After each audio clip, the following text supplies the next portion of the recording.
আমার স্বামীকে ডিভোর্স দেওয়ার প্রধান কারণ ছিল আমার নিজের ফুফাতো বোন।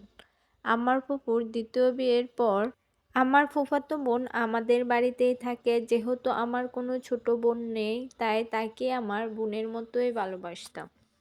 আমার জীবনের সমস্ত সুখ দুঃখের কথা তার সাথেই শেয়ার করতাম। তার সাথে অনেকটা সময় কাটাইছি। যেহেতু জীবনের অনেকটা বছর ওর সাথে কাটাইছি, তার জন্য ওর আর আমার পছন্দটা প্রায় একই রকম ছিল। আমার স্বামীকেও যে পছন্দ করে ফেলবে তা কখনো কল্পনাও করতে পারিনি। ভালোবেসে বিয়ে করার ৩ বছরের মাথায় আমি বেবি কনসিভ করি। এর মাঝে ইতি আমাদের বাসায় কয়েকবারই আসছে। ইতি আমার সেই ফুফাতো বোনের নাম, যার কথা বলতেছি। আমার স্বামী যখন বিভিন্ন কাজে বাহিরে থাকতো, তখন ইতি এসে প্রায় সময়ই আমার কাছে থাকতো। ফুপুর দ্বিতীয় বিয়ের পর ইতি কখনো তার বাবার কাছে আর ফিরে যায়নি। তার সমস্ত দায়িত্ব ছিল আমার বাবা মায়ের উপর। যখন আমার বাড়ির জন্য খারাপ লাগতো কিংবা একা লাগতো, তখন আমি আমার বাবাকে বলে ইতিকে আমার কাছে এনে রাখতাম। তখনও বুঝতে পারিনি যে খাল কেটে কুমির আনার বিষয়টি। ৩-৪ মাস আমি বেশ ভালোই ছিলাম, কিন্তু ৫ মাস থেকে সমস্যা হয়। শরীর অনেক দুর্বল হতে থাকে আর একা একা থাকতেও ভালো লাগছিল না। বাইরে তো যাওয়ার কোনো উপায় ছিল না, তাই মাকে বলে ইতিকে আমার বাড়িতেই নিয়ে আসলাম। আমার একাকিত্ব দূর হবে আর ইতি আমাকে কিছু কাজে হেল্প করতে পারবে। তবে ইতি আসার পর প্রথম প্রথম ভালোই ছিল। কিছুদিন যাওয়ার পর লক্ষ্য করলাম যে আমার স্বামী বাহির থেকে না আসা পর্যন্ত সে খাবার খেতে বসতো না। আমার স্বামীর প্রয়োজনীয় সমস্ত জিনিসগুলো তখন ইতি দেওয়া নেওয়া করত। তখন বিষয়টিকে খুব নর্মাল মনে করছিলাম। যেহেতু শরীর নিয়ে খুব বেশি নড়াচড়া করতে পারতাম না, তাই ভাবলাম বোন আমাকে হেল্প করছে। কয়েকদিন যাওয়ার পর আরও লক্ষ্য করলাম যে আমি ঘুমিয়ে পড়লে ওরা দুজন ঘুমায় না। কিসব ল্যাপটপে নাকি মুভি দেখে আমাকেও কয়েকদিন দেখাইছে। তবে শারীরিক অবস্থা যেহেতু বাড়ি ছিল, তার জন্য এক জায়গায় বেশিক্ষণ বসে থাকতে পারতাম না। কিছুক্ষণ মুভি দেখার পর চলে যেতাম ঘুমাতে। এভাবেই কেটে যায় কয়েক মাস। তারপর আমার ডেলিভারির সময় ঘনিয়ে আসে। ইতি আমার বাড়িতে আসার পর আমার হাজবেন্ডের মাঝে বেশ পরিবর্তন দেখা যায়। তবে এর মাঝখানে আরও অনেক কিছুই ঘটে। এই সব কিছু আমার মনের ভুল ভেবেই আমি ভুলে যাই, কারণ ইতির বয়স খুবই অল্প। আর এই অল্প বয়সে মেয়েদের মাঝে একটু চঞ্চলতা থাকবে, এটাই স্বাভাবিক। আর আমার হাজবেন্ডও ইতিকে আমার মতো ছোট বোনই ভাবে, তাই বিষয়গুলো নিয়ে তেমন ভাবিনি।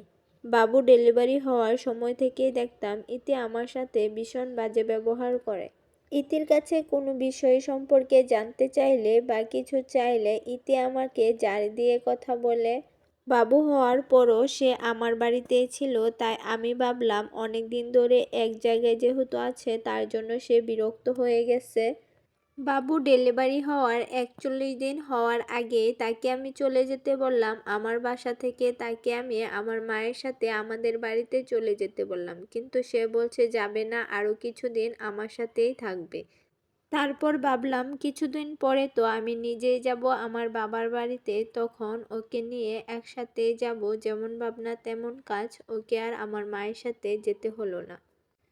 বাবু যেহেতু আমার শ্বশুর বাড়িতে জন্ম হয়েছে, তার জন্য বাবু হওয়ার ৪১ দিন পর আমি ইতিকে নিয়ে আমার বাবার কাছে গেলাম, বাবার বাড়িতে। ওখানে যাওয়ার পর দেখলাম ইতি সবসময় মোবাইল নিয়ে বেশি ব্যস্ত থাকে।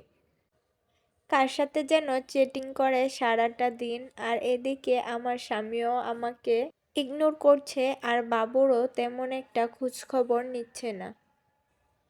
সে তার জীবনে অন্য এক নতুন দুনিয়া তৈরি করছে, যেখানে আমার কিংবা আমার বাবুর কোনো জায়গা নেই। তার এই অবহেলার কারণ জানতে চাইলে সে আমার সাথে ২০-১৫ দিনের মতো কোনো যোগাযোগ রাখেনি।